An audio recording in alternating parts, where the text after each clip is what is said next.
Internet was invented by people who were good at programming, and people keep optimizing it for different purposes. So Internet has been growing organically.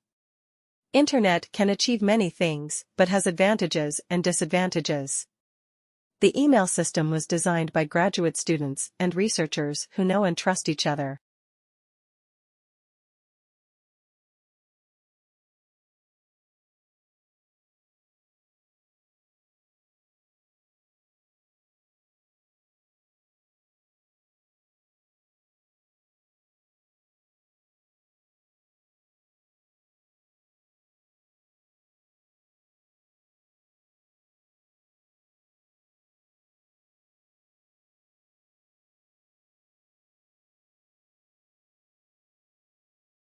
It stands as a representation of how we see ourselves, as well as how we see the world. There are poorly designed buildings, but also some great building works. In the Victoria era, architects designed buildings based on bricks and other materials. The design of flaws was based on lighting, as it would not only affect appearance, but also health conditions.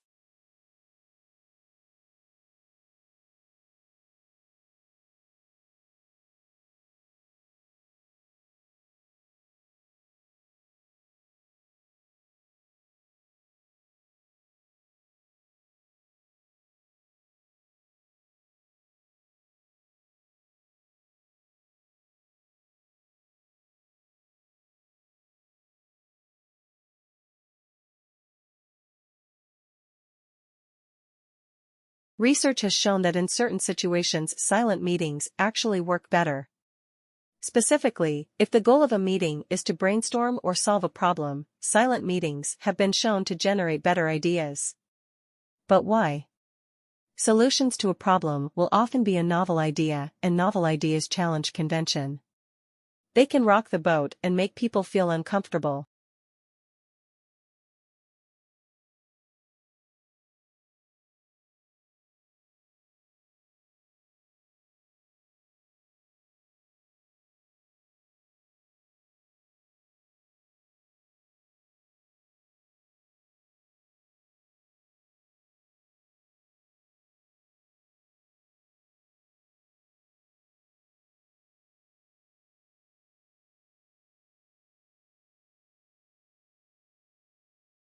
Stress can be something that makes you better, but it is a question of how much, how long, and how you interpret or perceive it. The other one is what we usually talk about, caused by poor time management. Good time management is essential if you are to handle a heavy workload without excessive stress.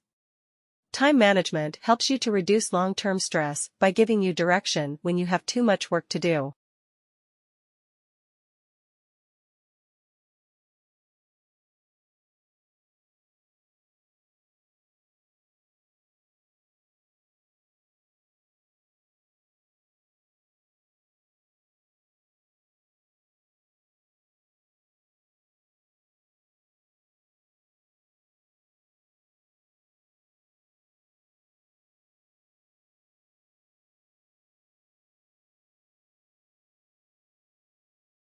For thousands of years, philosophers and astronomers and thinkers of all sorts have imagined that the universe, the space around us, was rather like this floor in front of us. It was fixed and unchangeable, and things happen on it, just as people walk around.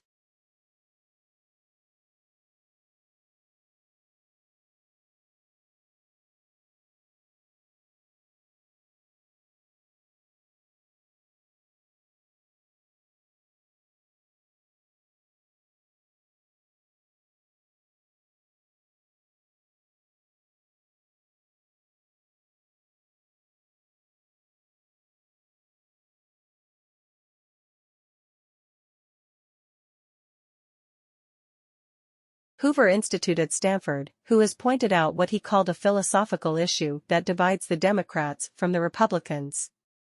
The philosophical issue is that the Democrats believe in big government and entitlements, and the Republicans believe in getting power down closer to the people, to the states, because they're kind of populist types.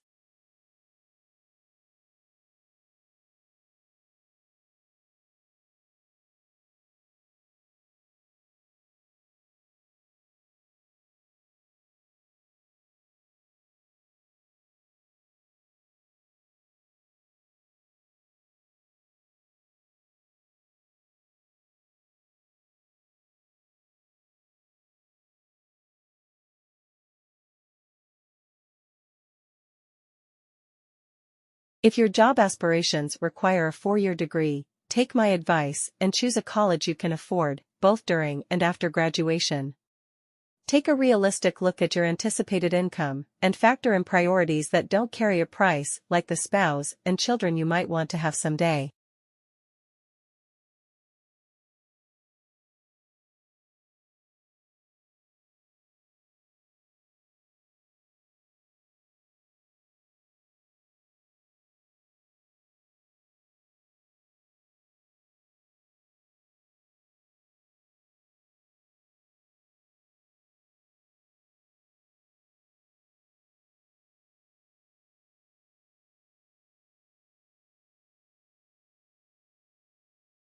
Over the same period, rising immigration and falling average household size has meant that the number of households looking for accommodation has risen by about 1.5 million.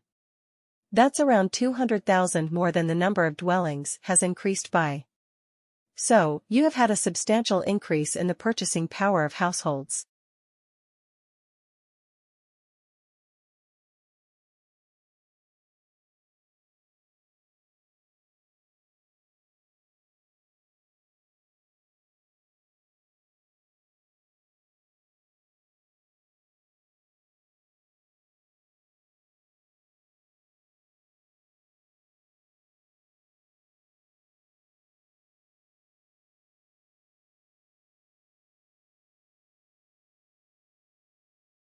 The report celebrates the success of some schools in implementing the citizenship curriculum.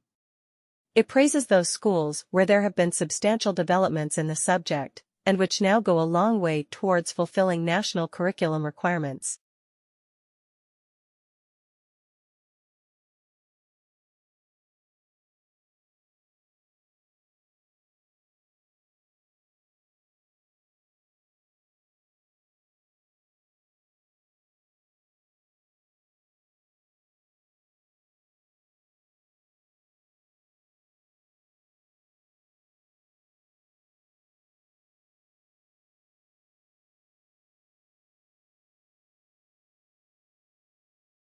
Over the centuries, the first kind, the out-in-front, authoritative leadership, has generally been exhibited by men. Some men in positions of great authority, including Nelson Mandela, have chosen a strategy of leading from behind. More often, however, top leaders have been quite visible in their exercise of power. Women, as well as some men, have provided casual, low-key leadership behind the scenes.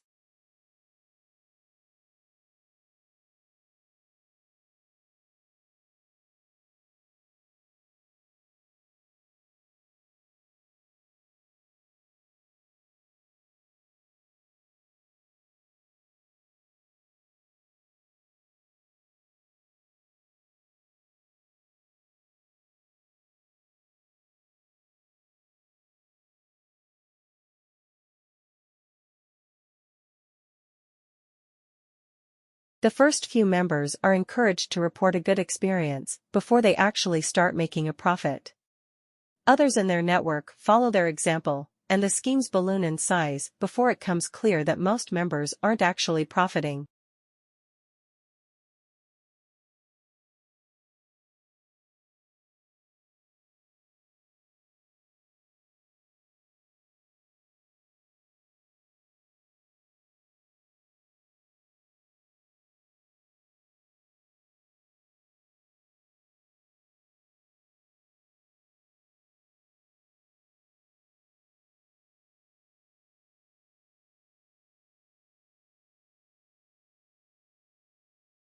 Some psychologists think that because math anxiety decreases a cognitive resource called working memory. That's the short-term memory system that helps you organize the information you need to complete a task. Worrying about being able to solve math problems, or not doing well on a test, eats up working memory, leaving less of it available to tackle the math itself.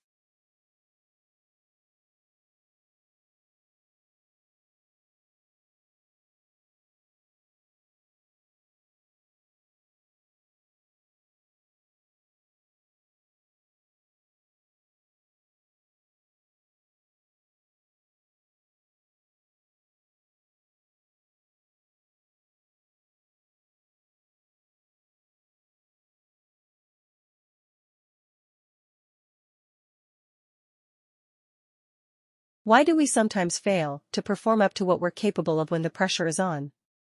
It may not be so surprising to hear that in stressful situations we worry. We worry about the situation, the consequences, what others will think of us. But what is surprising is that we often get in our own way precisely because our worries prompt us to concentrate too much.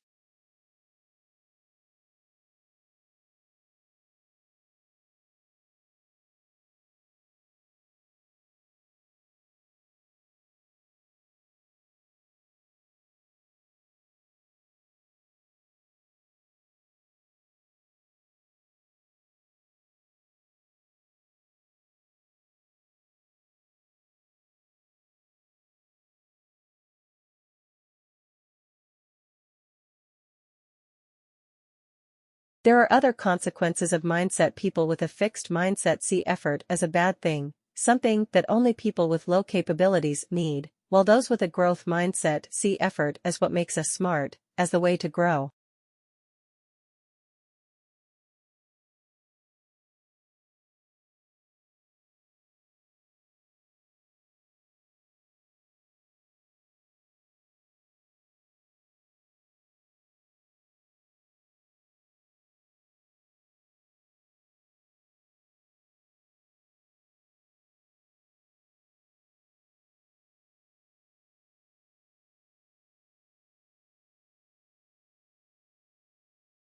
Learn about deliberate practice and what makes for effective effort.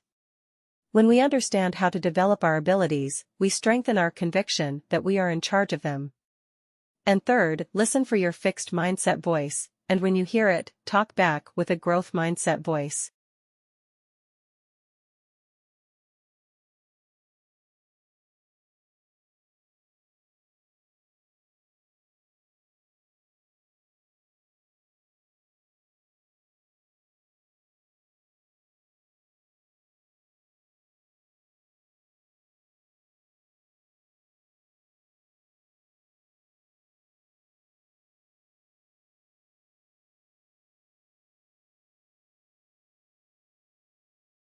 There is a lot of research on loneliness, and all of it is horrifying. Loneliness won't just make you miserable, it will kill you.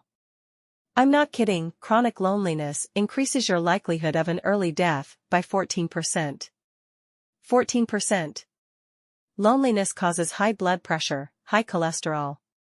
It even suppresses the functioning of your immune system, making you vulnerable to all kinds of illnesses and diseases.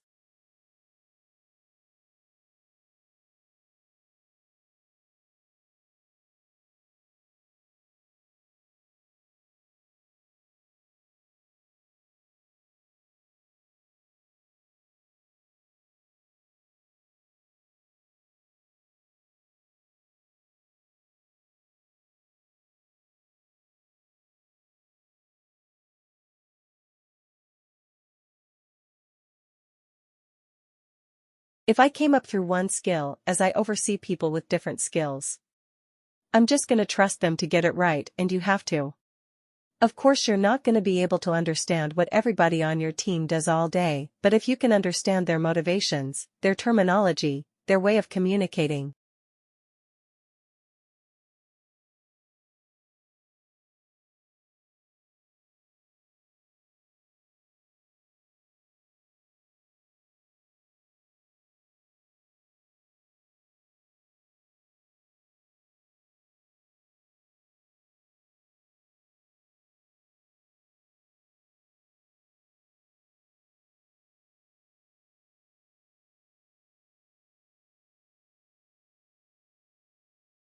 teachers play a very important role in that they become coaches.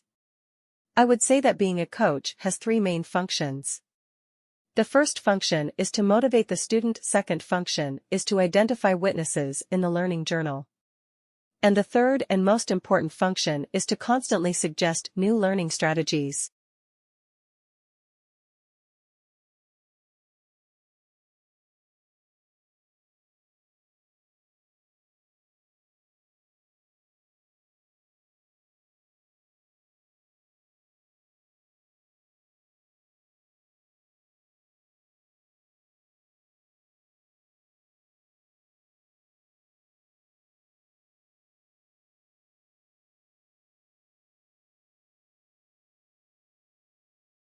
You don't do it with everybody, but it's an opportunity to agree to exchange extremely honest feedback by mutual consent in a safe and trusting way.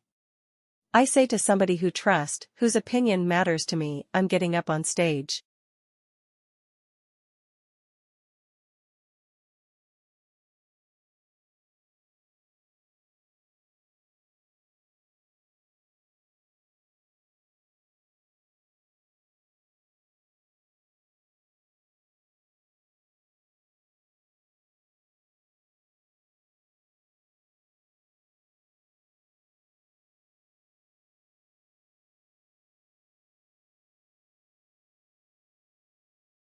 You're not going out of bounds if you tell me exactly what you think.